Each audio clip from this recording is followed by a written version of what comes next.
No question, the headmaster took his own comments to heart and led the charge for a Pac-10 title and, for him, national recognition. The spotlight shining on a man who knows the shadows all too well, but wouldn't let his team down when things looked dark back in September. We went into like I guess you can say a buzzsaw in Washington State, and you know, he brought us together. We had some, some team meeting. You know, he got fired up. You know, we haven't seen that too many times on a Monday, and I think that got us fired up. You know, to go out and finish the season, 6-0. Players admit Brooks wasn't that different in his coaching approach this year. The difference, according to safety Jeff Sherman, was the team he coached. He's finally regained the faith of the state, and he's finally taken us to the promised land. And he's just shown what he's done with this program all along, and he's finally had a team that had as much competitive spirit as he did. That's the granddaddy, and he's really expressed himself a lot this year, and for that, a lot of the players responded well to it, and that bond starts from the top. Brooks joked late in the season he still felt the neck burns from the noose fans had choked around him back in September. What a difference a season makes, and in the case of Brooks, this may make his career.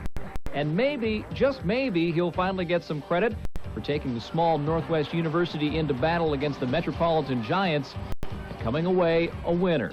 He ended up showing everybody up, so I'm happy for him, and I hope that he has continued success. It'd be tough to have this be the best season of his career, but it'll be hard to improve on. Of course, we can't forget about the job the assistant coaching staff has done. Mike Bellotti and Nick Aliotti and the rest of the group have stayed a long time under Rich Brooks, waiting for this opportunity, believing they could do it in a city like Eugene and the state of Oregon, and all the rewards are coming their way this week in Pasadena. Well, of course, Oregon hasn't been to the Rose Bowl since 1958, but they're not the last team from Oregon to be here. Oregon State made a trip in the 60s, and one of those players has a son on the Oregon squad this year, and both will definitely enjoy this week in Pasadena. Letter that he wrote to me one time, just talking about giving effort all the time. McGonigal's going to go back to throw, pressure, hit, ball popped loose. Even in practice, giving always 100%. Steps up, throws for Manning in traffic, intercepted at the 30-yard line. Selling yourself short during practice or games, you'll remember that. You remember those things more than you do the good things that happen. Like father, like son. I feel very good about my blood being out on that field, I'll tell you that. His blood was out on the field. 1965, Oregon State versus Michigan in the Rose Bowl. A 34-7 loss, but Dick Rule hopes his son won't have to repeat. Oh, yes. I had a few dreams here in the last month or so where I've been, I think, playing that game for him, and almost woke up in the morning one night and called him and said that, hey, I wanted you to stop that fullback that's not blocking you too much, and the tailback's going crazy. The thing he was mentioning was the fullback running over him and stuff, and he just didn't want that to happen to me. He was just having nightmares about it, couldn't sleep. He thought about calling me at like 3 in the morning, but I'm kind of glad that he didn't to let me know that. The similarities are incredible. Both Rich and Dick play linebacker. The two both won the Pac-10 championship, but Dick is hoping that the results for Rich at the Rose Bowl are a little bit different. Oh, I'll tell you, I've seen him do some things this year as a team that I didn't think was possible. Beating Washington, beating Arizona, some of the top-ranked teams in the nation. I think they got a real good shot, and I know they're not 18 points better than the Ducks. So I'm anxious for the game. So is Rich. The senior linebacker has led the Gang Green defense to national prominence, but against Penn State, don't be surprised if the Ducks get whistled for 12 men on the field. Well, I hope that he's helping me out a little bit, because I'm sure he'll have a better view from up in the grandstands than me down on the field. So hopefully he'll be guiding me to the ball a little bit better than I will. I hope to, play a good game. I'm really looking forward to it, and I'm gonna give everything I got. I think it's just nice to see one Oregon football team in the Rose Bowl in the 1990s. The penalty moves the ball back to the 19, where it is 1st and 15 for Oregon. Filial in motion. O'Neal in against the blitz to Filial. Filial has a block. Touchdown, Oregon.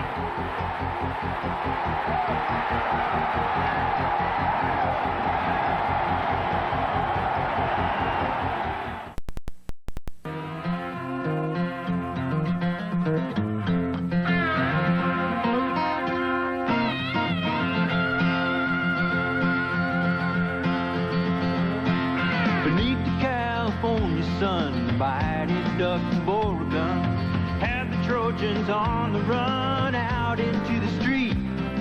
The once proud Trojan marching band fell silent in the grandstand. All of the whining fans began to softly weep. Well, the Huskies ran onto the field, looking for an easy meal. The howling became a squeal with each and every lick. Napoleon met Waterloo, Malachi and Sherman too. Stumbled in the dog dew when Wheaton made that pick. There was gangrene in the backfield. There was gangrene all along the line.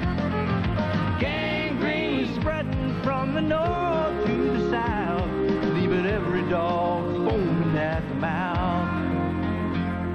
Well, the Wildcats flew into town, walking tall and feeling proud, talking tough and being loud with egos all aglow. That desert swarm began to swoon that cold October afternoon. The Quackers took that leather croon and ran it down their throat. There was gangrene in the backfield.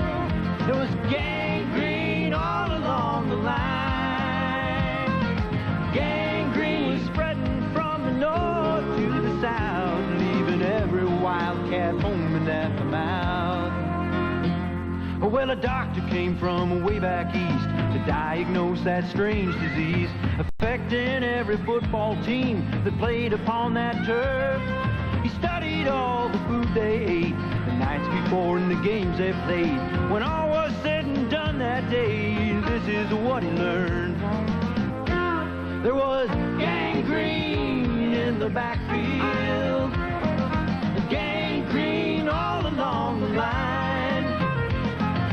Gangrene was spreading with the whole defense, a most painful experience.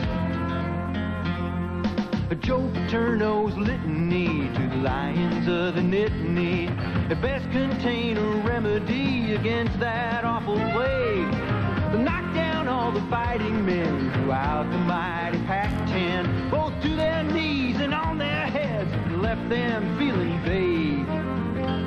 There was gangrene in the backfield. There was gangrene all along the line. Gangrene spreading through the whole defense, a most painful experience. A most painful experience. It's the most painful gangrene.